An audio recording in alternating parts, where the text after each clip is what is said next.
అడుగుతా ఉన్న పవన్ కళ్యాణ్ గారిని వల్ల మీరు కొత్తగా పోటీ చేసేది ఏముందండి? జనసేన 2023లో పోటీ చేయలేదా? మీరు చేశారు కదా అసెంబ్లీ ఎన్నికల్లో, మొన్న మున్సిపల్ ఎన్నికల్లో కూడా పోటీ చేశారు కదా 350 వార్డులో. కొత్తగా చేసేది ఏముంది? అండ్ ఇంకోటి, మిమ్మల్ని ఎవరు ఆపుతున్నారు? 2018లో చంద్రబాబు నాయుడు గారు వచ్చారు, పోటీ చేశారు. 23లో మీరు పోటీ చేశారు. పోటీ చేయండి, ఎవరు వద్దంటున్నారు. కానీ మీరు ఇక్కడికి వచ్చి మాట్లాడేటప్పుడు ఇదేదో ఆషామాషిగా ఏర్పడ్డ రాష్ట్రం కాదు, ఇదేదో అనాయాసంగా వచ్చిన రాష్ట్రం కాదు. వేల మంది బలిదానాలతో రక్తంతో తడిసిన నేల ఇది తెలంగాణ. కాబట్టి ఇక్కడికి వచ్చినప్పుడు ఒకటికి 2 సార్లు ఆలోచించుకొని మాట్లాడాలి. నేను ఒక మాట అన్నారు, ఆయన అడ్డుకుంటున్నారు. ఎవరు అడ్డుకుంటున్నారు మిమ్మల్ని? ఏదో ఊహాజనితమైన ఒక ప్రపంచం సృష్టించుకొని ఎవరు అడ్డుకున్నారు మిమ్మల్ని? 2018లో పోటీ చేస్తే అడ్డుకోలేదు, 23లో పోటీ చేస్తే అడ్డుకోలేదు, ప్రజలు అడ్డుకున్నారు. మేమేం చేస్తాం దానికి? ఒకటి మాత్రం పక్కా, పవన్ కళ్యాణ్ గారైనా ఎవరైనా సరే తెలంగాణ ఆవిర్భావ దినోత్సవం రోజు వచ్చి ఇక్కడ మేము సభ పెడతాం. అది కూడా గతంలో నేను తెలంగాణ ఏర్పడ్డప్పుడు నాకు ఆ విభజించిన పద్ధతి నచ్చలేదు. ఒక ఆయన అంటాడు తల్లిని చంపి బిడ్డను బతికించారంటాడు, ఇంకొక ఆయన విభజించిన పద్ధతి నచ్చలేదు అంటాడు. ఇవన్నీ ఏంటంటే తెలుగు హైదరాబాదీ అల్ఫాజ్ మే బోల్నా హై తో గుమా ఫిరాకి బోల్నా బోల్తే ఇస్కో. నాకు ఇష్టం లేదు తెలంగాణ ఏర్పడని సీదా సీదా చెప్పక ఉల్టా పుల్టా మాటలు ఎందుకు? ఇది బాగలేదు, అది బాగలేదు. మరి నువ్వు అది బాగలేక ఇది బాగలేక 11 రోజులు అన్నం తినకుండా ఉంటే మళ్ళీ తెలంగాణ ఆవిర్భావ దినోత్సవం రోజు మీటింగ్ పెట్టాల్సిన అవసరం ఏముంది? సరే మీటింగ్ పెడదాం అనుకున్నావు, అడ్డుకున్నది ఎవరు? కాంగ్రెస్ ప్రభుత్వం. ఏమైనా అనాలనుకుంటే వాళ్ళని అనాలా? కాబట్టి పవన్ కళ్యాణ్ గారైనా ఎవరైనా ఈ దేశంలో ఎక్కడైనా పోటీ చేయొచ్చు, మాకు అభ్యంతరం లేదు. పోటీ చేశారు కూడా కదా మీరు. 2023 में भी आप बहुत करे, మీ అయ్యే జాగీరా. నేను ఒకటి మాత్రం పవన్ కళ్యాణ్ గారు గుర్తుపెట్టుకోవాలి, తెలంగాణ ఖచ్చితంగా తెలంగాణ భూమిపుత్రుల జాగీరు. తెలంగాణ భూమిపుత్రుల జాగీరే తెలంగాణ. ఇందులో ఎవరికి అనుమానం కూడా అక్కర్లేదు. 100% ఈ నేల కోసం కష్టపడ్డ వాళ్ళు, ఈ నేల కోసం పోరాటాలు చేసిన వాళ్ళు, ఈ నేల కోసం త్యాగాలు చేసిన వాళ్ళు, నెత్తురుతో తడిచిన నేల ఇది. ముమ్మాటికి తెలంగాణ ఈ భూమిపుత్రులు ఇక్కడున్న 4 కోట్ల మంది జాగీర్ ఇది. కానీ మీరు రండి, ఇక్కడే ఉండండి, మీ కుటుంబాలు ఇక్కడే ఉన్నాయి, మీ వ్యాపారాలు ఇక్కడ ఉండండి, ఎవరొద్దన్నారు? 10-12 ఏళ్లలో ఎక్కడన్నా చిన్న సమస్య వచ్చిందండి?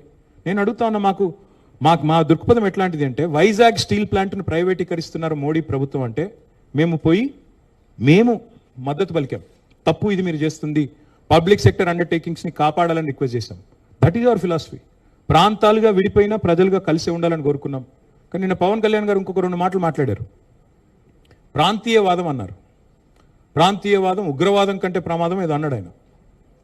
నేను వారికి గుర్తు చేస్తా ఉన్నా, ప్రాంతీయవాదం అంటే మరి పొట్టి శ్రీరాములు గారు 58 రోజుల పాటు ఆత్మ బలిదానం చేసుకున్నారే, పోరాటం చేసి మద్రాస్ ప్రెసిడెన్సీ నుంచి వేర్పడి తెలుగు రాష్ట్రం కావాలి, లింగ్విస్టిక్ బేసిస్గా రాష్ట్రాలు ఏర్పడాలి అనే ఒక ఆకాంక్షతో వారు ఏదైతే పోరాటం చేశారో, లింగ్విస్టిక్ బేసిస్కి వారికి సంబంధం లేదు. మద్రాస్ నుంచి ఆంధ్ర రాష్ట్రం వేరుపడాలని పొట్టి శ్రీరాములు గారు 58 రోజులు నిరాహార దీక్ష చేశారు. అది కూడా ప్రాంతీయవాదం అంటారా? ప్రాంతీయవాదం అంటే నేను ఇంకో ప్రశ్న అడుగుతా ఉన్నా పవన్ కళ్యాణ్ గారిని. మోడీ గారు ఇవాళ ఆయన ప్రాంతం మీద అభిమానంతో, ప్రాంతీయవాదంతో తెలంగాణకు వచ్చిన ఇండస్ట్రీలను కొట్టుకొని పోతా ఉన్నాడు. కేన్స్ అనే పరిశ్రమ ఇక్కడ పెట్టాల్సి ఉంటే, ఇక్కడ ఒప్పందం కుదుర్చుకుంటే మా హయాంలో, మా గవర్నమెంట్లో దాన్ని తీసుకుపోయి గుజరాత్లో పెట్టించారు. మైక్రాన్ అనే సంస్థ ఇక్కడ పెట్టాల్సి ఉంటే, పెట్టుబడి పెట్టేది ఉంటే దాన్ని తీసుకుపోయి గుజరాత్లో పెట్టుకున్నారు. మరి జాతీయవాదం ముసుగులో చేస్తున్న ఈ ఆర్థిక ప్రాంతీయవాదం కరెక్టా? ఏది కరెక్టు? అంటే ప్రధానమంత్రి గారు గుజరాత్కే ప్రధానమంత్రిగా వ్యవహరించడం కరెక్టా? చెప్తారా దీనికి సమాధానం పవన్ కళ్యాణ్ గారు? కాబట్టి ప్రాంతీయవాదం, ఇంకో మాట చాలా విచిత్రమైన మాట అన్నారు నిన్న ఆయన. ఇంకొన్ని రోజులు అయితే జనగణమన పాడరు. మాకు జనగణమన మాకు నేర్పించాల్సింది ఏం లేదు. దేశభక్తి గురించి మాకు పవన్ కళ్యాణ్ గారి దగ్గర పాఠాలు నేర్చుకోవాల్సిన అవసరం లేదు. ఈ నేల ఆనాడు నిజాం సర్కార్కు వ్యతిరేకంగా పోరాటం చేసిన నేల, కమ్యూనిస్టులు కదం దొక్కిన నేల ఇది. కాబట్టి మాకు పోరాటాలు కొత్త కాదు, మాకు యుద్ధాలు కొత్త కాదు, త్యాగాలు కొత్త కాదు. మాకు వాటి గురించి జాతీయ భావన ఉంది. ఇక్కడ దేశాన్ని గౌరవించే సంస్కృతి ఉంది. We contribute to the nation. We are less than 3% of India, but we contribute 5% of India's GDP. So we don't need any kind of moral lectures or moral policing from. వారు ఆంధ్రప్రదేశ్ ఉప ముఖ్యమంత్రిగా వారిని గౌరవిస్తాం. వారిని ఆంధ్రప్రదేశ్ ఉప ముఖ్యమంత్రిగా డెఫినెట్ గౌరవిస్తాం. ఒక కళాకారుడిగా, ఒక నటుడిగా అభిమానిస్తాం. ఒక సోదరుడిగా ఇంటికి వస్తే బిర్యానీ పెడతా, హైదరాబాదీ బిర్యానీ పెడతా. కానీ వచ్చి మా సెక్రటేరియట్లో కూర్చొని పెత్తనం చేస్తాము, మా రాజకీయాల్లో మరి ఇంకా మొన్ననే కదా వేరుపడ్డది ఇంత కష్టపడి 60 ఏళ్ళు పోరాటం చేసి మొన్న వేరుపడ్డాం 2014లో. మొన్న చంద్రబాబు నాయుడు గారు రానే వచ్చే 2018లో, మళ్ళీ ఇప్పుడు మీరు కూడా వస్తారు 2023లో.